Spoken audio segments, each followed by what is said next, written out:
Senhor presidente, eu inicio reiterando o que tenho dito aqui desde o início, inclusive com a minha questão de ordem colocada aqui e o recurso referente à minha questão de ordem, que todos foram negados, mas nem por isso eles são menos legítimos. Por isso, não tenho dúvida que impeachment sem crime e responsabilidade é golpe. E poderia aqui registrar novamente, mas já foi lido em alguns momentos, o que dispõe o artigo 85 da Constituição Federal, como também o que dispõe a Lei 10.79 de 50. E nenhum desses dois princípios legais a gente encontra este termo pedalada. Portanto, a empedalada é uma invenção midiática, modelo de Adolfo Hitler, repetindo tantas mentiras para transformá-las em verdade. Mais uma vez, é possível ver claramente que não há qualquer referência ao termo pedalada fiscal, que é o que se alega aqui, nem no artigo 85 da Constituição Federal e nem na Lei 10.79 de 50. E no mundo jurídico, o fato tem que se subsumir à norma, ou seja, o fato tem que se enquadrar perfeitamente na lei. Só assim os efeitos jurídicos poderão incidir sobre o fato. O fato seria pedalada fiscal ou algo que a descreva. E nós não temos nenhum caso, nenhum outro. O parecer técnico do TCU diz que a presidente Dilma teria descumprido parcialmente o item 6 do artigo 10º da Lei 10.39, a chamada Lei de Impeachment, que tipifica os crimes de responsabilidade contra a lei orçamentária. O item que teria sido parcialmente descumprido seria este, vou reler aqui para efeito de registro. 6. Ordenar ou autorizar a abertura de crédito em desacordo com os limites estabelecidos pelo Senado Federal, sem fundamento na lei orçamentária ou na de crédito adicional ou com inobservância de prescrição legal. Volto a dizer, o que temos é um parecer técnico do TCU e não uma decisão do Tribunal Superior. O TCU não é superior ao Congresso. O parecer emitido pelo TCU é um subsídio tanto para o parecer da CMO quanto para o julgamento do Congresso Nacional. Vejamos o que diz a Constituição no seu artigo 49, no inciso 9. É de competência exclusiva do Congresso Nacional julgar anualmente as contas prestadas pelo Presidente da República e apreciar os relatórios sobre a execução dos planos de governo. Como é do conhecimento de todos aqui, o julgamento anual das contas da presidente Dilma, ao qual se refere o TCU, não foi feito ainda por esse Congresso Nacional. E tem mais. Ainda que a Congresso Nacional aceite esse parecer do TCU e rejeite as contas da presidenta, é fato que tais contas se referem ao governo anterior. E, segundo o artigo 86, parágrafo 4º da Constituição, não pode haver responsabilização no mandato por conduta eventualmente ocorrida em mandato anterior. Olha o que diz o artigo 86, lá no seu parágrafo 4º da Constituição, lá no inciso 4º. O Presidente da República, na vigência de seu mandato, não pode ser responsabilizado por atos estranhos ao exercício de suas funções. O legislador constituinte excluiu a hipótese de responsabilização do presidente por atos que não tenham sido praticados no exercício do mandato que ele exerce atualmente. Mesmo que o presidente em exercício hoje seja o mesmo do mandato anterior, isso não interfere na aplicação do preceito do parágrafo 4º. A presidente não pode ser impedida por algo eventualmente ocorrido em mandato anterior. Então, as chamadas pedaladas fiscais não foram consideradas no despacho de admissibilidade feito pelo presidente da Câmara, Eduardo Cunha. Ele foi corretamente orientado de que se tratava, de fato, afeto ao mandato anterior. Afastada a possibilidade legal do impedimento da presidente Dilma, vem um argumento da denúncia de que houve em 2015 essa edição de 6 decretos de suplementação orçamentária em julho e agosto de 2015. Supostamente sem autorização legal, em ofensa à meta do superávit primário. Definiram isso, por analogia ao parecer do TCU, como reincidência da pedalada fiscal, firmada que, neste mandato, teria se repetido o suposto crime. E então a presidente poderia ser impedida. Primeiro, o governo já esclareceu que isso não ocorreu. Segundo, isso é um exercício de futurologia. Ora, as cores de 2015 sequer foram apresentadas ainda pelo governo ao TCU. Quanto forem, ainda serão analisadas e julgadas pelo TCU, que emitirá um parecer técnico, que será analisado pelo Parlamento. Só então haverá votação no Congresso. E só então poderia ser configurado o crime de responsabilidade. Logo, esse processo de impeachment não tem base legal. Dito isso, senhor presidente, passada a questão jurídica e verificada a falta de base legal, passemos ao real significado dessa tentativa de impedimento. É golpe de Estado, sim. Isso que não é um ato de representantes do povo dispostos a analisar, com isenção, uma denúncia feita por cidadãos isentos. Isso aqui é um espetáculo montado para banir do Brasil um projeto de governo que prioriza os mais pobres e cria condições de qualidade de vida para todos os brasileiros. Isso aqui é um jogo político sujo, no qual se procura confundir os brasileiros com a citação de leis para mascarar um golpe. Isso aqui é tradução da ira da elite, que se veste de uma suposta legalidade para tirar do poder uma presidenta legitimamente eleita por 54 milhões de brasileiros e brasileiras. O que está por trás disso é a elite raivosa, aliada a setores da grande mídia, a grandes empresários, a setores do judiciário e do Ministério Público para inflar artificialmente o clima de estabilidade, potencializar a crise econômica, paralisar o país e fabricar deduções ilógicas de que o Brasil é inviável.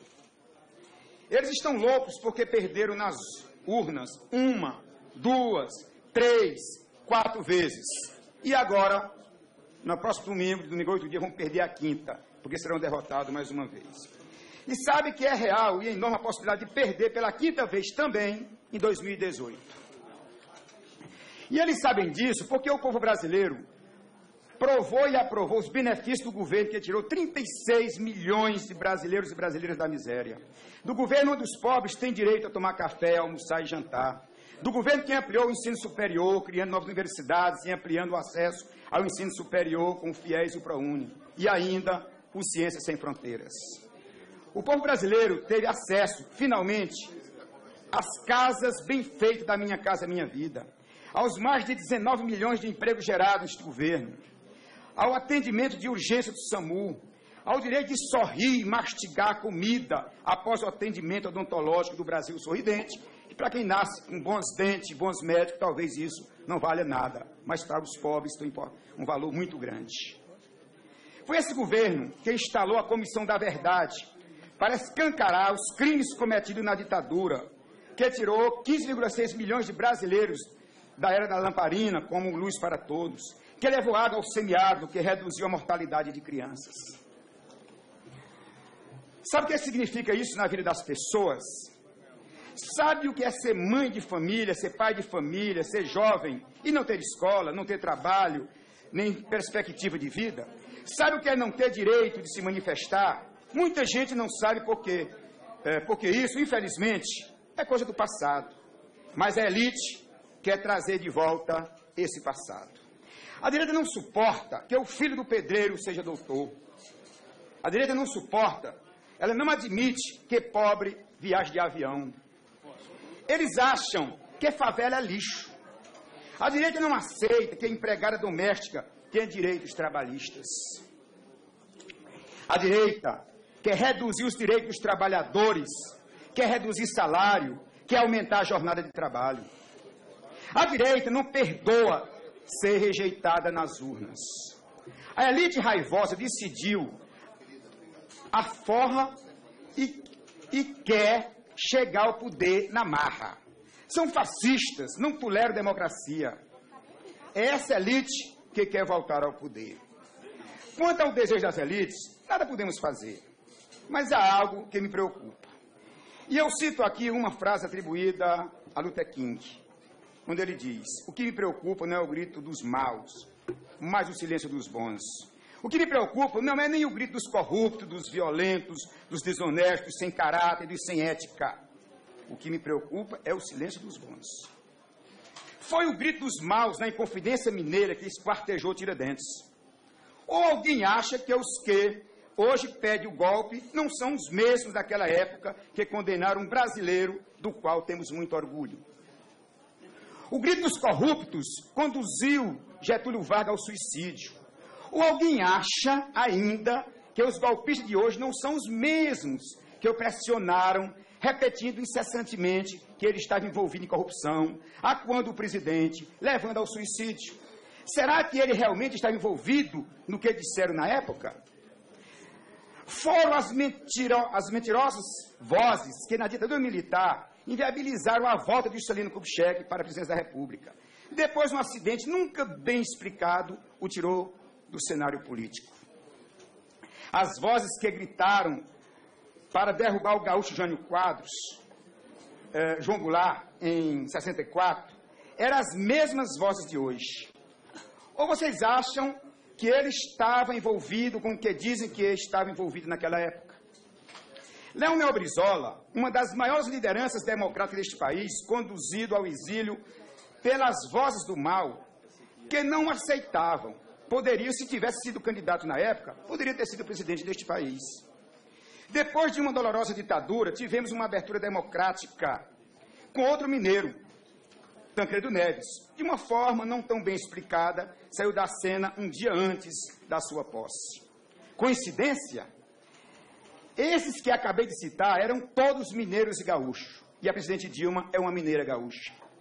A elite paulista odeia o que não é espelho. É como se fosse uma maldição. Diz Karl Marx que a história acontece primeiro como tragédia, depois se repete como farsa. A bola da vez é a Dilma, a presidente mineira gaúcha, com a qual pretendem repetir a história de Tiradentes, Jango, JK, Brizola, Getúlio Vargas. E, coincidentemente, quem se levanta contra ela são as mesmas vozes da mesma elite paulista. Não vamos permitir tragédia, não vamos permitir a farsa, não vamos permitir que sacrifiquem Dilma, uma mulher de vida limpa, honrada e decente. E o que é a farsa? São os objetivos dos golpistas que eles não ousam dizer, que eles não assumem, que eles escondem por trás da camisa da seleção, por trás da bandeira do Brasil, que eles abafam sussurrando enquanto outros cantam o hino nacional. São farsantes. Prometem que vão combater a corrupção e limpar o país, mas já estiveram no poder, e quando estiveram no poder, engavetaram os processos e engessaram os órgãos de investigação e de controle, como a Polícia Federal e o Ministério Público não podiam funcionar naquela época. Eles prometem incrementar a economia no Brasil, mas quando estavam no poder, viviam de joelho diante do FMI e na lanterna do desenvolvimento. Era um país subdesenvolvido. Eles dizem que vão retomar o crédito do Brasil no mundo, mas quando estavam no poder, era motivo de chacota internacional. Há uma pressão forte de empresários, de caciques políticos, de mídia, todos golpistas, tentando intimidar deputados desse parlamento. E eu repito, sob o silêncio de pessoas decentes, grandes crimes foram praticados.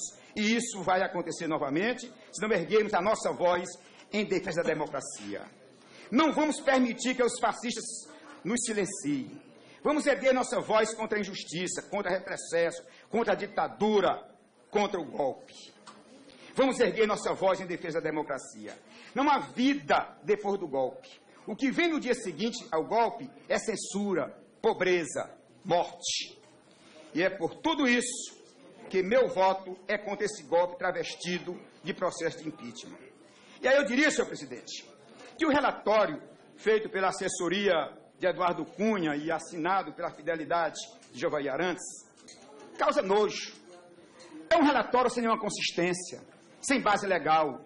É um relatório puramente político.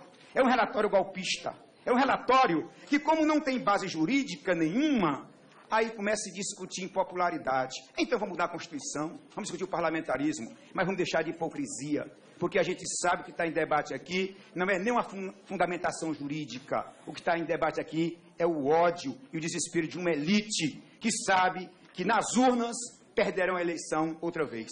Pode até não ser para a gente, mas eu espero que seja para um projeto mais evoluído e maior, não um projeto atrasado que nós já conhecemos e sabemos que não serve para a nossa nação. É por isso, senhor presidente, que o meu voto é declarado.